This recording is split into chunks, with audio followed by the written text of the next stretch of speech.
ჭიათურაში მაღაროელებმა ჯორჯიან მანჯანესის ადმინისტრაციულ შენობასთან დაფიცვა განაახლეს. როგორც მუშები აცხადებენ, დაფიცვების განახლება 15 პუნქტიანი მოთხოვნების შეუსრულებლობამ გამოიწვია. დღეს დილით მაღაროელებს ჯორჯიან მანჯანესის ჭიათურის სამთო გამამდიდრებელი კომბინატის დირექტორი აკაკი გურჯიძე შეხვდა. მან მუშებს აცნობა, რომ დამოუკიდებლად კომპანიის გენერალური დირექტორის გარეშე ვერანაირ გადაწყვეტილებას ვერ მიიღებს. ამ დროისთვის დაფიცულები ჯორჯიან მანჯანესის გენერალურ დირექტორთან შეხვედრას ელოდებიან. მოთხოვნების დაუკმაყოფილებლობის შემთხვევაში დაფიცვის შეწყვეტას არ აპირებენ.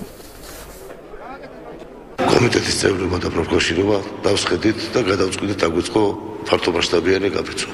ჩვენ მანამ ვიქნებით გაფიცვაზე, სანამ ტრესტის ხელისუფლება არ წავა.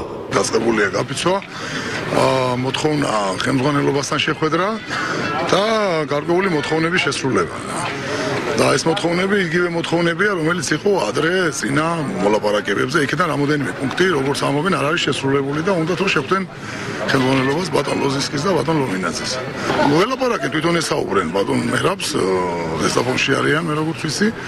დავით ვაპირებდო დაველოდოთ ალბათ რა, როგორ შეთანხმდებიან შეხვედრაზე. შეხვედრა მქონდა ბატონ გაგოსთან, განაცხადა მან, რომ ვერაფერს ის ვერ გადაწყვეტს და არა აქვს მას ლოზინსკიზე ზემოქმედების ბერკეტები და რომ გადაწყვეტილებას იღებს ლოზინსკი. რაც შეეხება ლოზინსკის, მას დადებითი გადაწყვეტილება თითქმის არც ერთ საკითხში არ აქვს მიღებული.